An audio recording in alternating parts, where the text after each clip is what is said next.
I'm United States Surgeon General Dr. Jerome Adams. Thank you so much for the kind introduction, Vivian. I'm excited to be speaking with all of you today at HOSA's Virtual International Leadership Conference. You know, I didn't get a choice of walk-up music this year, so I hope you made a great pick on my behalf. I always have a fun time with this group, and while we may be participating from different places this year, I promise you we're still going to have a good time. So before we get going, do me a favor and get up. That's right, get up off the couch or out of your computer chair and join me in getting in some movement. Physical activity is critical for everyone, but it's even more important in this virtual era. So join me and move your way. Break out some dance moves. Do some jumping jacks, push-ups, or whatever works for you for the next few seconds. For me personally, I love doing some air squats. It really gets the blood flowing. Every day, I want you to strive to get in some physical activity. And I hope this physical break also served as a mental break. Physical activity is such an important factor in all of our moods. Which brings me to another point. It is critically important we check in on one another and we pay attention to our mental health and the mental health of those around us. So please think of someone you haven't spoken to in a while and call, text, email, or just write a good old-fashioned letter to them today. We're in an unprecedented time, and it's challenging for everybody, myself included, but it's easier when we reach out to one another. The COVID-19 pandemic has pushed us all in ways we might not have otherwise imagined, and all of you are great examples in this. In getting ready for my remarks today, I heard from your leadership about some of the tremendous work being done by many of you to aid in our collective response to this novel coronavirus. Whether or not you realize it, you are making an impact, and you're helping countless people in need. Many of you have heard me say this before, but I don't see you as the future health professionals, as your name might suggest. I see you as just young health professionals who are already putting in valuable work. And I'm honored to work alongside you in our shared fight against COVID-19. So thank you for all that you've done and will continue to do as part of our response. Before we get too far along, I want to take a moment to explain more of my day job, besides recently becoming a homeschool teacher to 3 kids, a summer camp coach, and a dog walker. As Surgeon General, I'm also a Vice Admiral, and I oversee operations of the U.S. Public Health Service Commission Corps. The Commission Corps is an elite team of more than 6,000 highly qualified public health professionals. We're the people in blue jumpsuits you may have seen on TV in recent months. Our officers, physicians, nurses, dentists, engineers, pharmacists, just to name a few, serve in communities throughout the nation by providing essential healthcare services to the underserved and vulnerable populations. To date, nearly 4,300 of our officers have deployed to communities across the country as part of our COVID-19 response. They have truly been on the front lines since day one. And as you think through the various paths you may take in health, please consider the work of the Public Health Service. We need people like you. Whether responding to hurricanes or a pandemic, our officers play a critical role in responses, from helping the sick or injured connect to care, to providing vital yet often overlooked services in rural areas and on Indian reservations. Of course, I can't speak to you today without acknowledging that your education and career as health professionals will be significantly different from anyone who's ever embarked on this journey in the past. Though this may seem like an especially challenging time to be pursuing a career in health, I'd however say it's precisely the perfect time.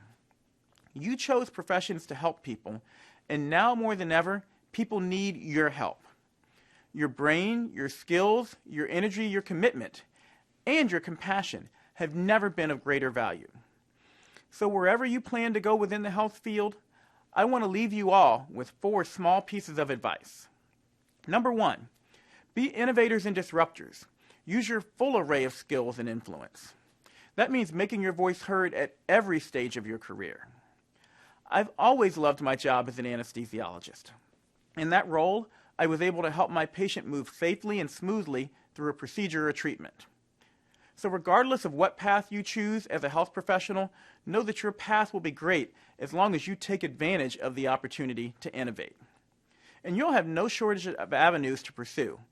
I'm proof of that. Second, be sure to collaborate with others across all disciplines. Consider adopting my motto, better health through better partnerships, because we will get further in our missions by working together. I mentioned innovation as a big piece of the puzzle. And when we bring others, especially non-traditional partners, to the table, we often hear new ideas and possibly new solutions come to light through partnerships. Third, practice good self-care. When we prioritize our physical, mental, emotional, and spiritual health, not only do we feel better, but we have more to give as health professionals, leaders, and patient advocates. I want to acknowledge that in times of crisis, it's only natural to experience fear and uncertainty, feelings that can be intensified if we're stressed or anxious. In this trying time, we must care for our mental health and the mental health and resilience of all of those around us. My fourth point, make addressing health inequity part of your lifetime mission. There's no easy prescription to fix the pain, frustration, and anger many people are feeling due to the social injustice and structural racism we've seen play out in horrifying ways recently. And this structural racism often plays out as health inequities. People who can't access care, people whose complaints are dismissed, and people who don't trust the system, all are suffering because of our systems. Black and brown people are dying from COVID-19 at disproportionate rates, and these disparities aren't because of them or the virus. They're because of a legacy of obstacles, social determinants of health is what we call them, that too many people face. But as health professionals, you can help address social justice by addressing health disparities and creating a more equitable world for all. So now that I've gotten through my broader advice, I need some specific help with COVID-19. This pandemic continues to evolve, and as states continue their phased approaches to reopening, it's critical that we continue to remind our friends, families, neighbors, and communities the things they can do to stay healthy and prevent the spread of the virus. I'm asking you to rely on data from your local and state health departments to guide your decisions about resuming activities. And visit coronavirus.gov for the latest information from the federal level. Maintain social distancing and good hygiene in all settings and encourage others to do the same. We've been flattening the curve through your efforts. When possible, use a virtual platform for meetings and discussions, just like you're doing today. Continuing to do so lessens exposure to the virus, especially for the most vulnerable in your communities. And remind everyone that wearing a cloth face covering is an act of kindness and respect to protect those around you. Think about ways in which your work can be more inclusive towards people of all backgrounds. And lastly, continue to reach out to people in your community who may be struggling with the emotional aspects of the pandemic, feelings of isolation, fear, anxiety, and depression. Like I said earlier, this virus has taken a toll on all of us.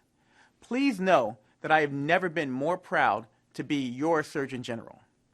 It is all of you that remind me why I chose to enter the crazy world that is healthcare and public health, and it is why I will continue to advocate for all of you. And please keep in touch with me and my office.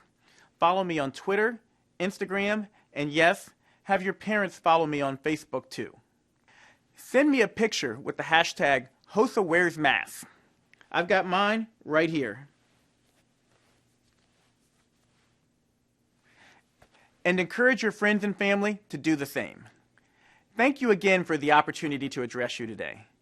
I can't wait to hear about your many successes as future leaders in health and in science.